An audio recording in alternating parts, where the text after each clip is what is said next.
Paix sur toi mon Rajoul, j'espère que cette vidéo te trouvera en forme et en pleine santé.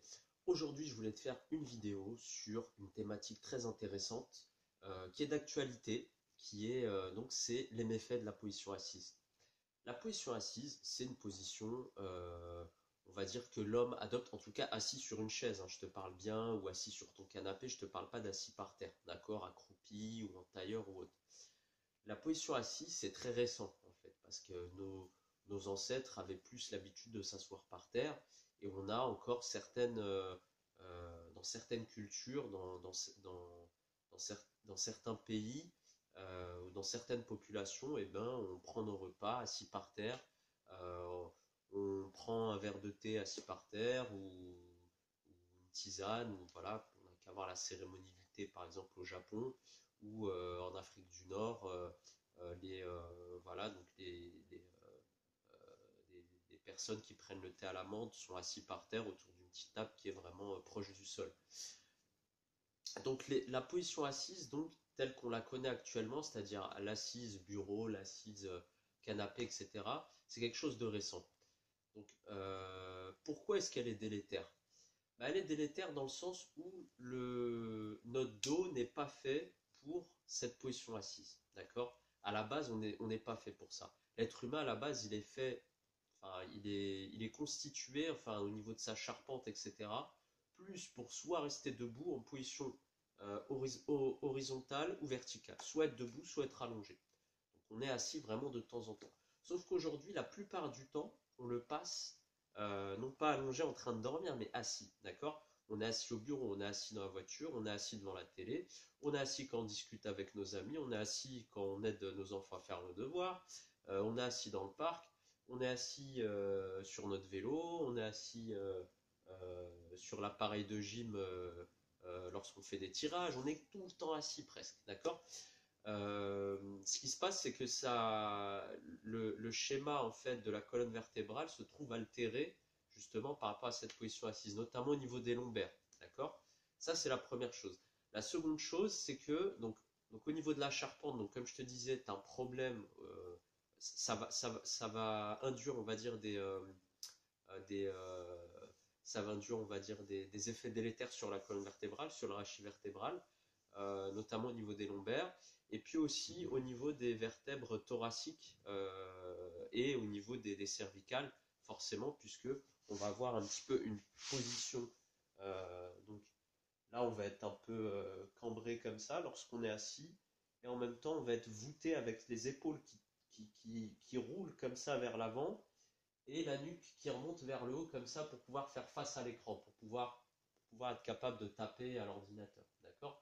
Donc au lieu d'avoir une posture, on va dire un peu plus saine, avec une courbure vertébrale normale, donc ni trop cambré, ni trop avec le bassin, on va dire, en avant, euh, on va être complètement ici. Donc on va être assis comme ceci.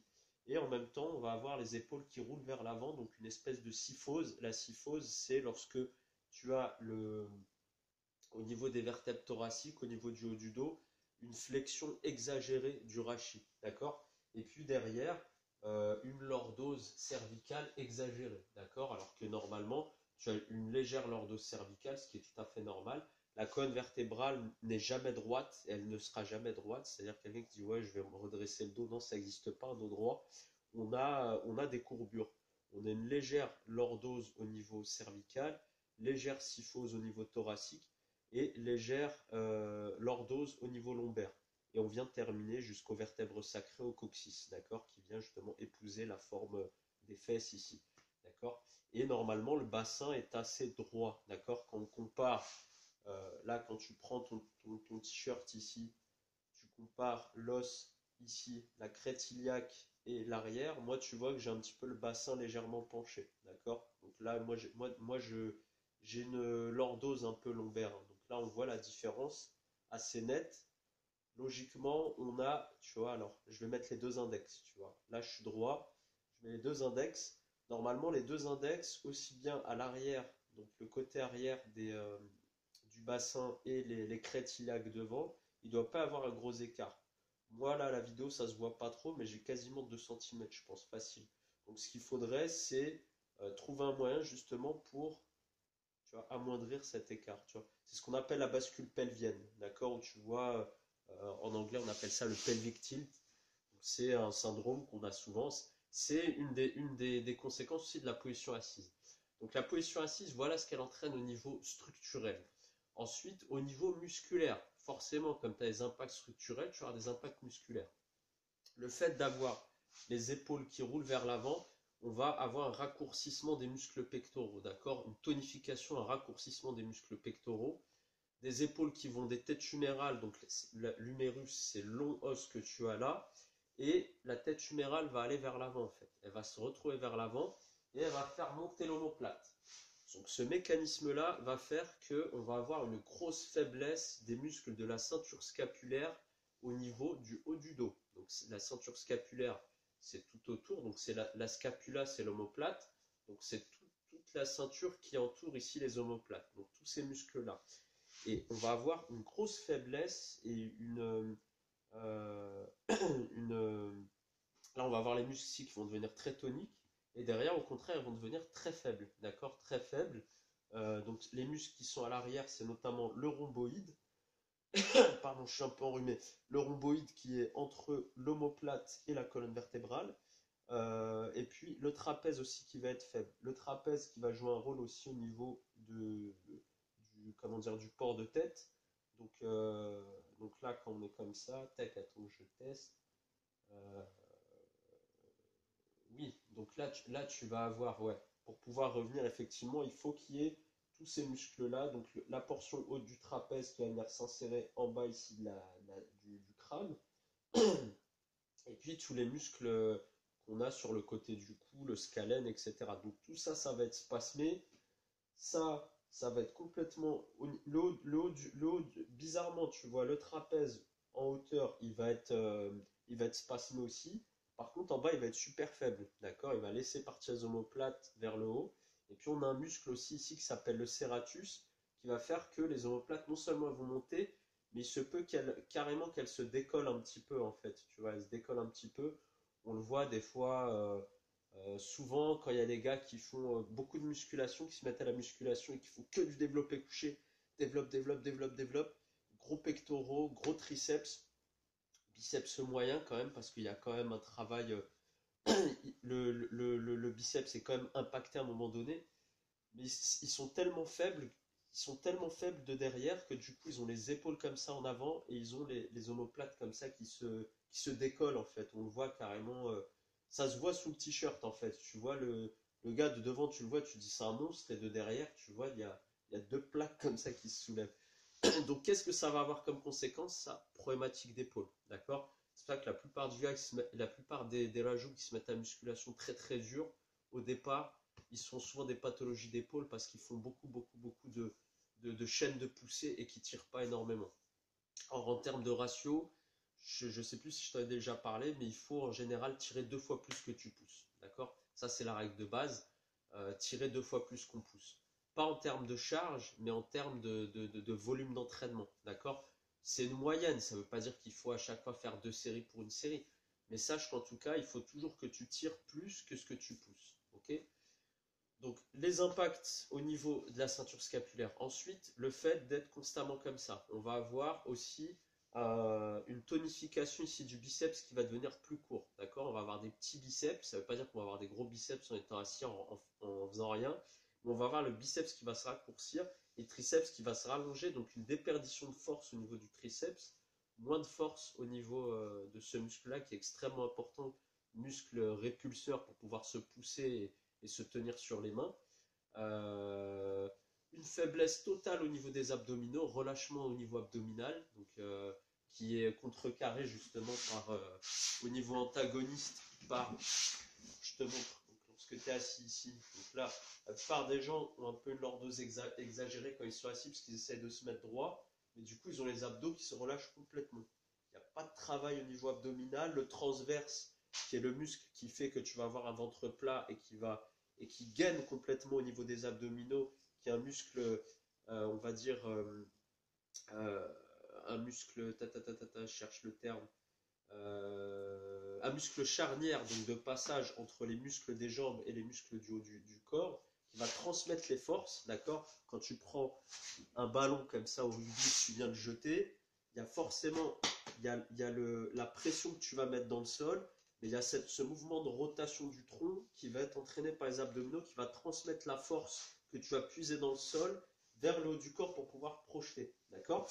Donc les muscles des abdominaux sont très très importants. Et là, justement, ils vont être complètement relâchés donc, par rapport à cette position assise. Autre chose. Alors, je regarde que je fasse pas trop long parce que c'est vrai que je détaille pas mal, mais c'est important que tu comprennes les choses. Tu vois que tu es bien tous les éléments. Donc, on a fait les muscles du. Voilà, et puis bah, on a ceux-là aussi qui se spasment, d'accord? Ceux du bas du dos, ceux-là, je t'ai expliqué. Au niveau des jambes, bah forcément, à partir du moment où tu es assis, on va avoir un raccourcissement ici des ischio-jambiers, les muscles que tu as derrière la cuisse. C'est pour ça qu'on est souvent, quand on est au bureau, on sort, on est tout le temps raide d'ici, d'accord? On est raide, on est raide. Quand on s'étire, on a l'impression, ah, ça fait du bien, on a l'impression qu'on a fait du sport.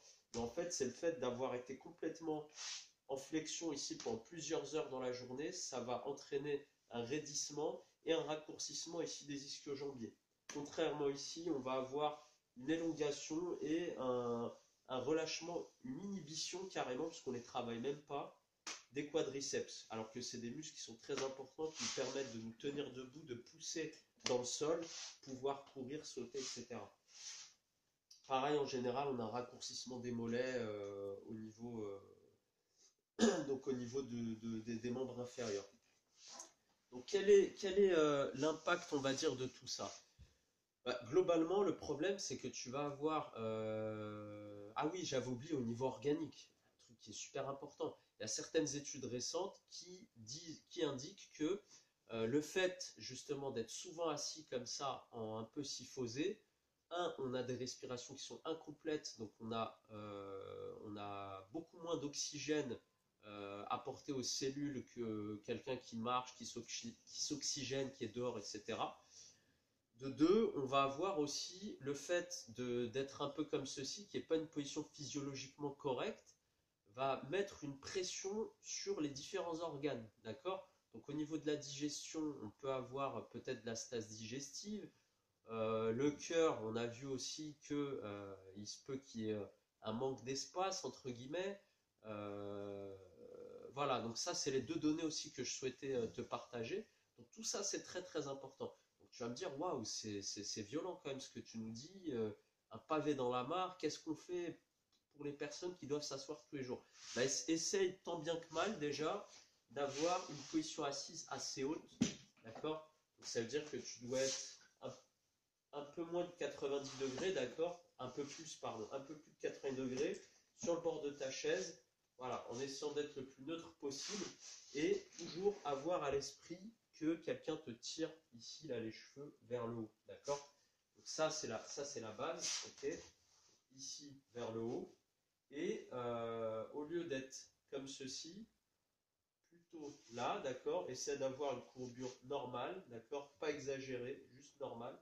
Et là, à partir de là, avoir les épaules légèrement en arrière et basses, d'accord? Pour pouvoir faire ressortir la tête. Et tu sens tout de suite que ça étire les muscles du côté du cou, d'accord? Et puis là, bah, tu bosses, d'accord? Tac, tranquillement. Et l'idée, c'est de pouvoir te bouger toutes les demi-heures, voire toutes les heures si tu ne peux pas bouger régulièrement. Faire des mouvements de mobilisation articulaire, d'accord? Des mouvements de tête avant-arrière, des mouvements en gauche-droite ici, des mouvements sur les côtés, des mouvements ici qui vont entraîner la rotation de l'épaule et puis de la tête en même temps, des mouvements de rotation vers l'arrière des épaules, des mouvements ici, on va dire, de mobilisation du tronc, toujours en contrôle, ok, en essayant de ne pas trop aller chercher derrière, d'accord, des rotations du bassin, à droite comme à gauche, et puis certains exercices que tu peux mettre en place, voilà, ça peut être, étant donné qu'on a des muscles qu'on ne, comment dire, qu'on ne travaille pas trop justement dans le cadre de la position assise, tu peux tout simplement voilà, te mettre sur le bord de ta chaise ici, activer un petit peu tes triceps gentiment, d'accord? Ici, juste là, j'active tranquillement, vraiment, je pousse tranquillement, donc histoire de sentir un petit peu mes triceps travailler. Après, ce que je peux faire pour mes jambes tranquillement, c'est ici écarter un petit peu plus que la largeur des épaules et puis essayer de faire un squat tranquillement profond, d'accord? Un squat profond, c'est-à-dire un squat le plus possible. C'est une position que l'on retrouve chez les nouveau-nés lorsqu'ils se mettent debout. C'est une position qu'il faut se réattribuer, d'accord? Tranquillement, descendre jusqu'en bas. Étirer également le psoas, d'accord? Ça, c'est un exercice intéressant. Ok, donc on va essayer ici de ne pas trop écarter, mais surtout de contracter la fesse ici pour pouvoir amener un étirement du muscle fléchisseur de hanche, d'accord? Et puis voilà, et puis lorsque tu es assis, pour pouvoir éviter de spasmer les muscles qui sont sur le côté du bassin et qui sont mis en exergue, juste, enfin qui sont un petit peu inhibés et qui peuvent se retrouver spasmés à cause de la position assise, de temps en temps lorsque tu bosses, tu prends, je suis cramé là, j'ai un truc en dessous parce que je caille. On va dire qu'il n'y a pas de chauffage chez moi. Il y a du chauffage, mais il fait froid quand même. Donc, je sais, c'est pas très. Bref, on va continuer quand même la vidéo. Je te coupe rien là. Comme ça, tu le vois, tu pourras te foutre de moi si tu veux. Donc, cette position-là va permettre justement d'étirer un petit peu le moyen fessier et puis de travailler un petit peu ces muscles-là, de les relâcher, d'accord? Et puis d'amener une rotation externe au niveau de la hanche, d'accord? Voilà, qui est quelque chose qu'on n'a pas trop l'occasion de faire lorsqu'on est souvent assis. D'accord? Tu verras, ça fait du bien de temps en temps, tu bosses comme ça, clac, clac, et puis après tu changes, tu mets l'autre côté. Voilà, forcément, si j'ai un sous-pantalon d'un côté, ben j'ai le même de l'autre. Donc ici, pareil, tu relâches, tu bosses tranquillement. Voilà. Donc j'espère que cette vidéo t'a été profitable. Autre chose qu'on a souvent, c'est qu'on dit souvent que les personnes qui bossent souvent au bureau, avec les années, bah, c'est des personnes, lorsqu'on est vraiment connecté à ce qu'on fait, en plus qu'on aime ce qu'on fait, on se retrouve à couper avec le bas de notre corps en fait. Donc c'est des personnes en fait qui utilisent leurs jambes, qui ne ressentent même plus leurs jambes, ni voilà, leur appareil génital ou autre. C'est-à-dire que leurs jambes leur servent à mettre un pied devant l'autre, ils ne pensent même plus à leurs jambes, et puis bah, voilà, ils ont une envie pressante, ils vont aux toilettes, ils sont toujours en train de penser à autre chose, ils ne calculent même pas ils sont plus dans le moment présent, ils ne ressentent plus le bas de leur corps. Donc c'est vachement important, très très important, de reprendre justement cette habitude lorsque l'on est au bureau aussi, de temps en temps, lorsqu'on s'étire ou lorsqu'on repense à son corps comme ça, de le ressentir.